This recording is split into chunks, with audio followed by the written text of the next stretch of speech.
మన అజ్ఞానం ఎంత వ్యాపించింది అంటే నిన్న పేపర్లో చూసి నేను మూర్చిపోయాను. ఎలా పోగొట్టాలి అజ్ఞానం? దేవీ విగ్రహాలను పట్టుకెళ్ళి నిమజ్జనం చేస్తున్నారట. నమ శివాయ. ఎలా చేస్తున్నారో తెలియదు. అపచారం అమ్మ, చేయకూడదు అలాగా. అమ్మవారి విగ్రహాలను నిమజ్జనం చేయకూడదు. ఎవడో చెబుతున్నాడో ఎందుకు చేస్తున్నారో తెలియదు. పిచ్చి బాగా ముదిరిపోయి మొత్తం చెరువులన్నీ పాడైపోతున్నాయి.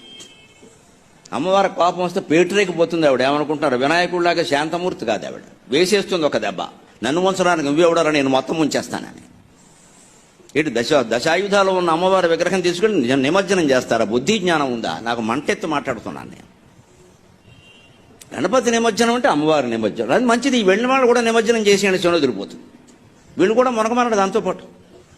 లోకు కట్టేశారండి వ్యవస్థను. ఇక్కడ అమ్మవారి విగ్రహాల నిమజ్జనం ఏంటండి? ప్రతి పూజకి నిమజ్జనం ఉంటుందా? భాద్రపద మాసం కాబట్టి చెరువులు పూడిపోయి ఉంటాయి కాబట్టి, నీటితో నిండిపోయి ఉంటాయి కాబట్టి పూడికి తీస్తే మంచిదే. నా చెరువులో మట్టి తీసి విగ్రహం చేసి తిరిగి ఆ చెరువుకు అన్యాయం జరగకుండా ఆ మట్టిని అందులో కలపడం కోసం నిమజ్జనం చేయమన్నారు. నిమజ్జనం చేయవల్ల నీకేం పుణ్యమేం రాదు అక్కడ, అజ్ఞానం కానీ. చేయకపోతే పాపము రాదు.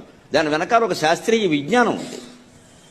ఇప్పుడు అదే అజ్ఞానము అంటే దాన్ని వదిలేసి అమ్మవారికి మొదలెట్టారు ఇవాళ. ఇంకెవరన్నా మంచినీళ్ళు తాగాలా వద్దా? హైదరాబాద్లో చెరువులు ఉండాలా వద్దా? అసలు ఎంత జ్ఞానం ప్రబలిపోయిందో. మనం చెయ్యకూడదు, చేస్తే ఖండించాలండి ఖచ్చితంగా. నాకేం మొహమాటం లేదు. ఎక్కడ మతం అంటే గుడి నమ్మకం కాదండి. ఇక్కడ అన్ని విగ్రహాలు పట్టుకొని నిమజ్జనం పెట్టండి.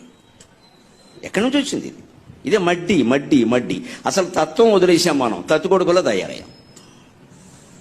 దాన్ని ఏదో పట్టుకోవడం, ఆ చీర పట్టుకోవడం, ఆ నిమజ్జనం పట్టుకోవడం, ఇంకంతే ఊరేక్కడ. ఇక్కడ లడ్డూ పట్టుకోవడం, వేలంపాటు పాడుకోవడం.